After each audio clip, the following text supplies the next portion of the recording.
Made in Abyss is one of the most evil, dark, and twisted shows I've ever seen, yet ever since I first watched it, my fascination with it has only grown. Made in Abyss touches on many different concepts that mix together in ways that would really need all day to put into words, which is what this video is going to be about anyway, so I guess I have a lot of time on my hands. This is not going to be my only video talking about this show. As a matter of fact, it's going to be a multi-part series. When first watching the show, I watched both season 1 and 2 back to back. It took me like a day or two, but this time around I decided to watch the movies, and I figured that would be the best way for me to refresh my memory.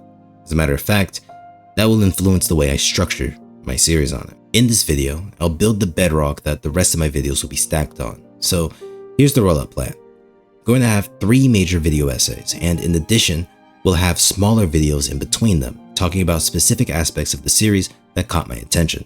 Those smaller videos will be more focused on specific things like relics or specific characters so that I can give them their own dedicated time. Because it's not just the Abyss itself that's really awesome, it's also the little things that are shown throughout the series. But when making those smaller videos, I again want you to keep in mind that they're indeed additions, simply supplementary think pieces to my big 3 major video essays that I'll be writing about this series. Now with that out of the way, we're going to get into the basic idea, the main overarching umbrella of what Made in Abyss is about and how the world works. In that, I'll mention specific characters that will be reoccurring throughout my series, and later on expand upon them as well. So let's pave the path that will guide us in our exploration. Be ready for an adventure, one with many twists and turns, and a story that becomes more and more dark as we dive deeper. A little under 2,000 years ago, not too far away from major societies, an island was discovered. On that island was a humongous, cavernous hole in its center, one so deep that you cannot see the bottom from the surface. This hole was dubbed the Abyss. Over the course of many years, a huge sprawling city was formed on the land around it. The city, Auric, is based completely around making profit from the many things that are found within the Abyss. The city is home to many people, including one of our main characters, Rico, who I'll add more about a little bit later. The Abyss has many different properties that were discovered over years of constantly going in and exploring it. One thing that's known for certain, however, is that no one has ever made it to the bottom of the Abyss, or at least has come back to tell the story. The Abyss is home to many mythical creatures that vary not only in size and ferocity, but also intelligence and purpose, for lack of better words. For example, the first beast that I recall seeing was the Crimson Splitjaw, which is a humongous, damn near stingray-like beast that flies around breaking the laws of physics and eats pretty much anything that it sees. And if I remember correctly, there are a lot more scary things that live down there the deeper you go. But why would someone risk going down there when there are so many reasons not to? Well, within the Abyss are things that we call relics, valuable, distinct items that are found only in the Abyss. These relics can range from like a weird tree that pulses or a literal box that can revive the dead. There are many different things that can be found within the Abyss, and these things are sought after by people from all over the world. The city of Auric's entire society is based around diving into the Abyss, retrieving these relics and selling them for profit. The more unique the relic is, the more money it's worth. People come from all over the world to travel to this island and collect the relics for themselves or chase the dream of making it big. They come out with varying degrees of success, but we'll get more into that a tad bit later. I want to again emphasize that the people who live on this island, their entire lives revolve around the Abyss. It's baked into their culture. It's baked into almost everything that they do. Children are raised with the sole purpose of going into it. It's interesting that the whole society reacts to the Abyss in such a bizarre way. The fact that they not only allow but encourage their children, they train their children to go into a place so dangerous is kind of concerning. But based off of the other properties of the Abyss, I am of the belief that this is not entirely their choice. What I'm saying is, the Abyss has some sort of effect to it, something that makes you want to approach it. One of the prime examples of this phenomenon is one of our two main characters, Riko, a young girl and citizen of Orek who, even before being trained as a diver, was seemingly born with an obsession with the abyss, to the point where it's said that she was crawling towards it as an infant. Her whole life is dedicated to descending the abyss, with her prime goal being to see the very bottom and find her mother. This is in quite the opposition to her other half, Reg, a young boy who seemingly has little to no care for the abyss and is completely content with staying out of it. But due to Riko's obsession and determination to descend, and Reg's innate desire to protect her and be at her side, he follows her and descends into the darkness alongside her. Reg is literally inhuman, but it's Riko who shows little concern for her human limitations. She vomits blood and smiles, while Reg cries when she's in danger. That contrast doesn't seem to be an accident. It's almost poetic. As the saying goes, all that come from the abyss are fated to return. When diving into the abyss, multiple things become quite apparent rather quickly, and this is beyond just the monsters that live within it. The very abyss itself, its very nature, is quite hostile. When one dives into the abyss, the deeper one goes, the harder it becomes to return to the top. The literal act of going up, once you've gone down, is dangerous. The deeper you go, the harder the toll is upon rising. The abyss is broken down into layers, and each of these layers marks how deep you are in it, and each of the layers also have their own sort of identities. It's a very convenient way to explain how the abyss affects you and explain how their environments are. Up at the top at layer 1 goes about 1,300 meters deep.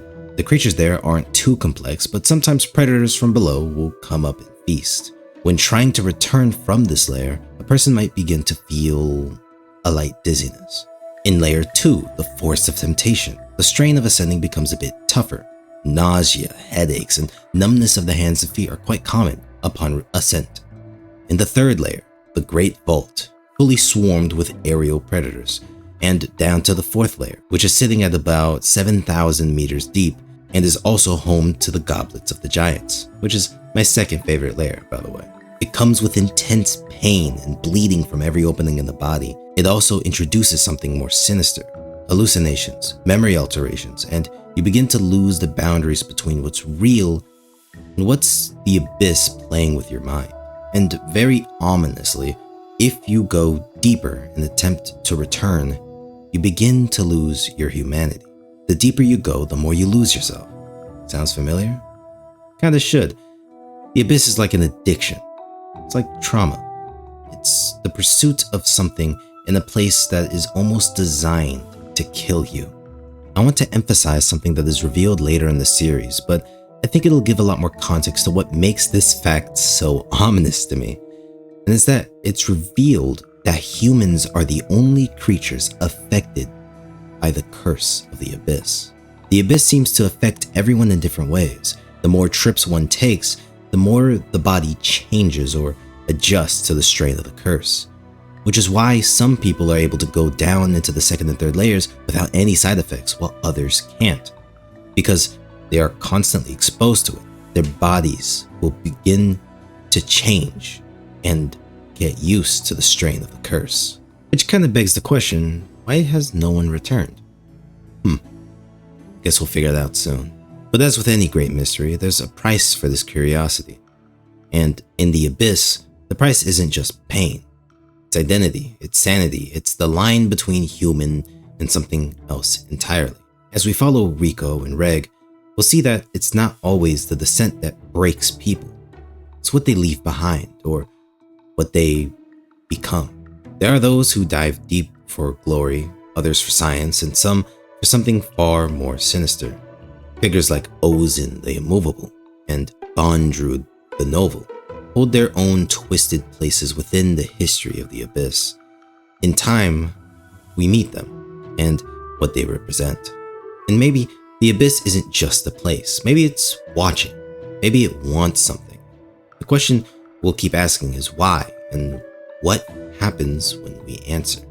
Every time someone looks down into the abyss, it feels like something is looking back.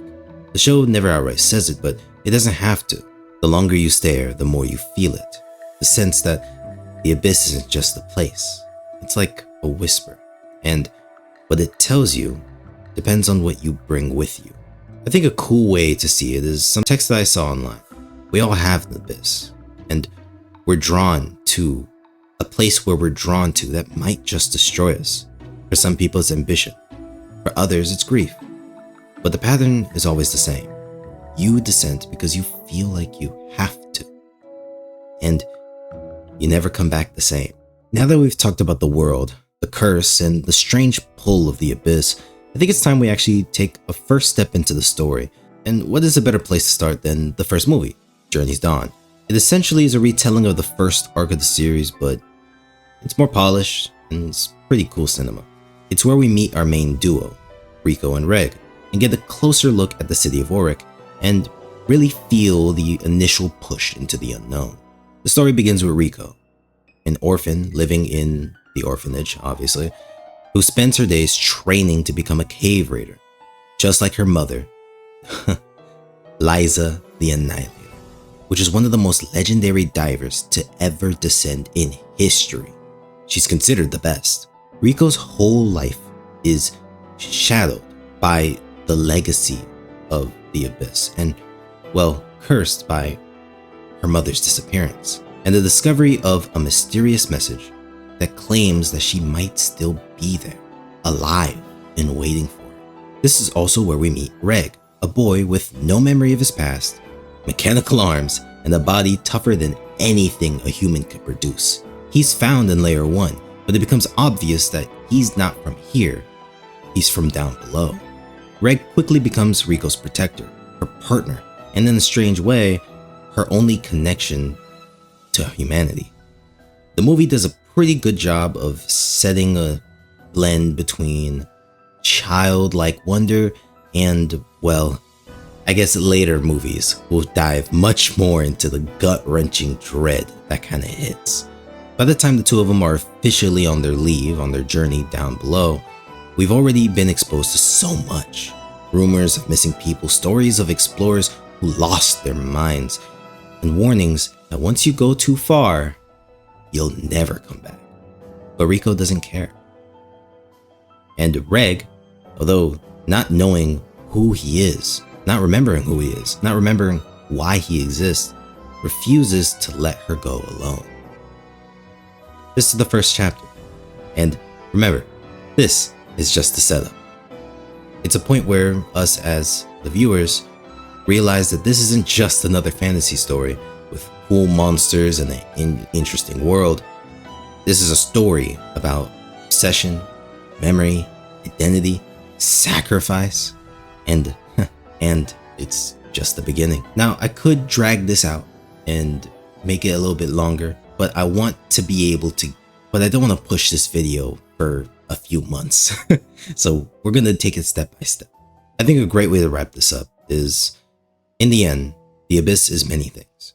But of all the things I could say, it's a promise that the deeper you go, the more you'll find, and the more you'll lose. And in the next part of the series, we're going to go deeper, because once you've heard the whisper, you have to follow it.